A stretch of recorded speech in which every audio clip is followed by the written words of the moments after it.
Okay, good morning, everybody. Hope everybody is well. Happy Monday for those that are joining us live. Thank you so much for being here. Daily Boost, speaking about control, mind. Once you get into this stuff, it's daunting at first, but once you get into it, you start to realize how important it is. And if you don't get into it, it starts to get into you. I know I'm about a week late on this. I don't think I'll ever be. I don't think you'll ever be late on this.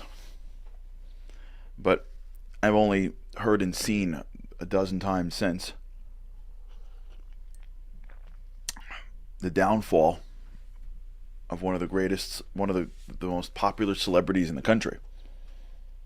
Like, it is shocking, I think, that Will Smith, who, I mean, is maybe one of the most talented and sought after movie stars in the country, on the night that he won Best Actor for the first time in his life, stood up on stage in front of millions of people and smacked another person for telling a joke about his wife. It's, to me, so shocking. Shocking. Shocking. Now, the joke was, for those who don't know, please let us know where your rock is and we can go hide under it with you. But really, for those who don't know, Chris Rock made a joke about Will Smith's wife, Jada Pinkett-Smith's hair loss, bald head. I don't think he knew that it was because she was suffering from a condition that had her hair fall out, so she shaved it. But either way, the way you handle it is you deal with it afterwards in the break and explain it. If you really are upset, you can speak in an infuriated tone. And if you can't control yourself, you wait for the cameras to go off and maybe in the green room and whatever. Now, I'm not condoning that, but to stand up in front of millions of people, it's not like his first time being in front of the camera, right? Like, millions of people are watching. I don't say millions, no one watches that stuff anymore, but presumably. To stand up on stage and whack a guy, I mean, that's just unbelievable that happened. It's unbelievable that happened, in my opinion. And I know, like, I'm a week late, but I'm still getting over it, to be honest. Not because of them particularly, but because of that we witnessed this. And if you want to make it worse, not only do we witness the guy smack another guy in front of public for saying a joke, they gave him the best actor and gave him a standing ovation later. Like, you just can't believe this. Like, it's not believable. The level of which society is incapable of doing great things. The level in which society has zero moral strength when they see it. The response isn't time out. Like, out. If that was in a basketball game, they'd kick him out. If that was in a football game, they'd kick him out. Like, you see just what celebrity can do. You see what personalities can do. You see, between the Ukraine war and between this, although they're not the same, it's life and death, but still you see what individuals can do when they are left unchecked. It's my opinion, unbelievable. And it is exactly what we're talking about. That's why I'm bringing it up. I'm not trying to play the hits. I'm not trying to talk about the news. I'd be a week late for that. I'm doing it because this is what I'm talking about. This is the idea of what's in someone else's mind. This is what we're talking about. This is what we're talking about. We're talking about the humility of trying to understand what's in someone else's mind, to see it from their perspective. Right? If he would have sat there for a second and try to be Chris Rock and maybe giving the guy a drop of benefit of doubt or not, like, for a second, to try to maybe think that someone else's perspective isn't as malicious as you take it. This is it. Like, this is the case in point. If you want to see the extreme of what can happen when you do not work on your mind, we watched it, or you saw the replay of it. of a man at the height of his success stroll on stage, smack another person, destroying him in terms of how he feels. I mean, smacked him, and then like nonchalantly just walked off the stage and yelled at him twice. Like, when you start to spend too much time into yourself, you don't appreciate what's in the mind of another. Now, it's shocking to us, but we do it all the time. Maybe not so extreme, but you say things that embarrass people, that threaten you, don't you? You ever give a passive-aggressive remark? I had a friend that we were sitting in a meeting just a few days ago, and somebody said something, and the other person like just passive-aggressive, like snide comment. It really hurt the guy. I was there. Guy didn't even mean to say that. He said something that triggered something in somebody else. He tripped over a mine, and the guy who heard it, like, boom, he smacked him. He just smacked him with his hand. He smacked him with his mouth.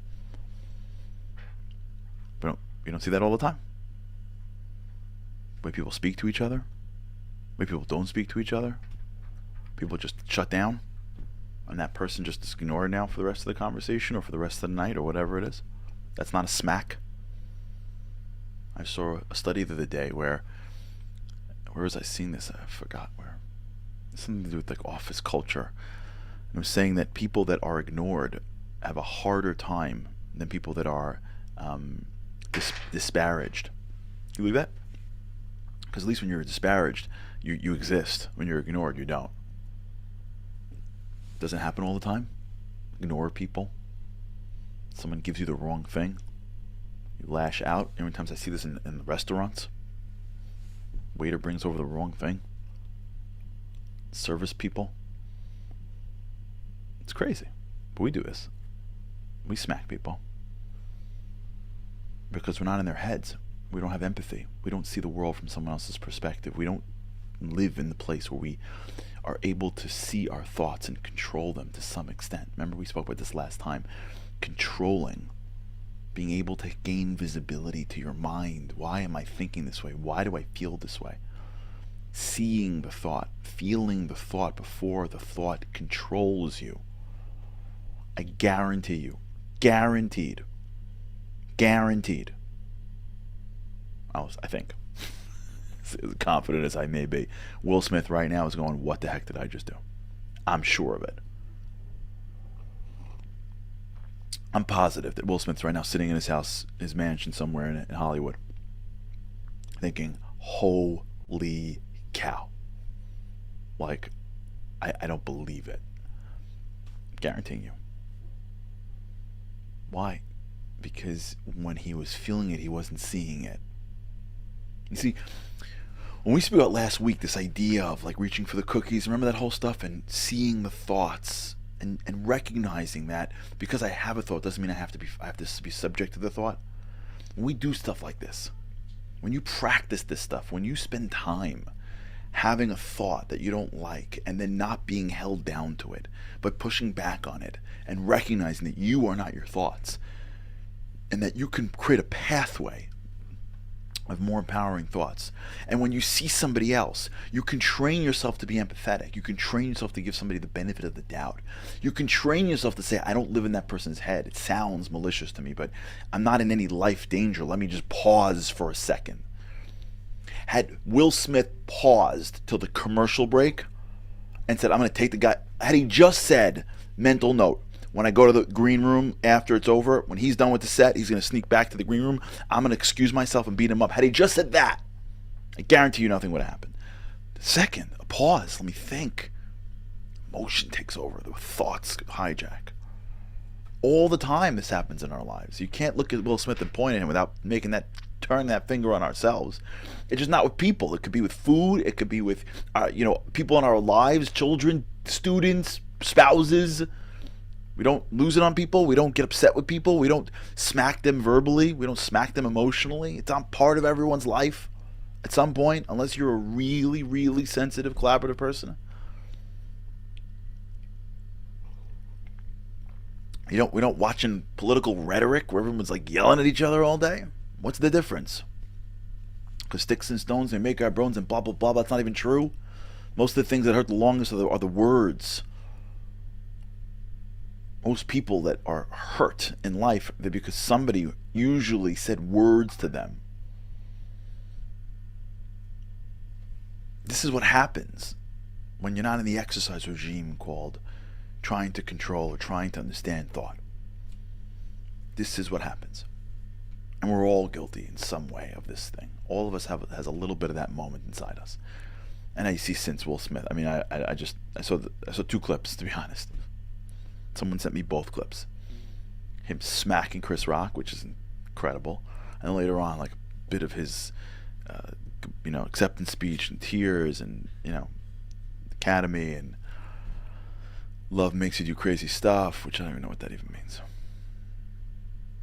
And I am sure Will Smith, who I believe is a good guy, I'm sure he's thinking, holy cow, what in the world was I thinking? You can make a life in a moment. You can lose a reputation in a moment. God forbid.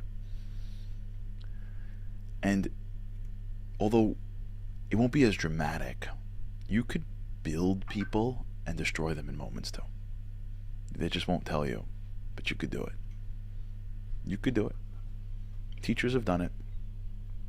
Parents have done it. Parents are different a little bit, but people have done it. They've built people in moments. They've seen somebody and seen the best in them in moments and gave them something that they held on to in tough times. And they've destroyed people in moments. They've destroyed people in moments. They've said things that are never to be forgotten. Boom, one slap. This is real. Gaining a drop of muscle around your mind is the hardest and most important part of your life. Because if you got it, you can navigate your life. And if you don't, you're on somebody else's schedule. You can be hijacked at any moment of some insane emotion that can make you do stuff you will regret. Okay, we'll talk about it. Amazing. All right, have a great day, everybody. God's help. Can't wait to see you tomorrow. Have a great day. Living on a lifeline. The world doesn't ever seem to change. Looking for the sunshine, but you're caught up in the rain. It's like your eyes are wide open, but you cannot see. You're watching life pass you by like 1, 2, 3. Walking in destruction. The winds of life blur your vision. All the devastation. Forever feels like you're on the run. It's time. No one else can set you free. You're locked inside, and only you have got the key.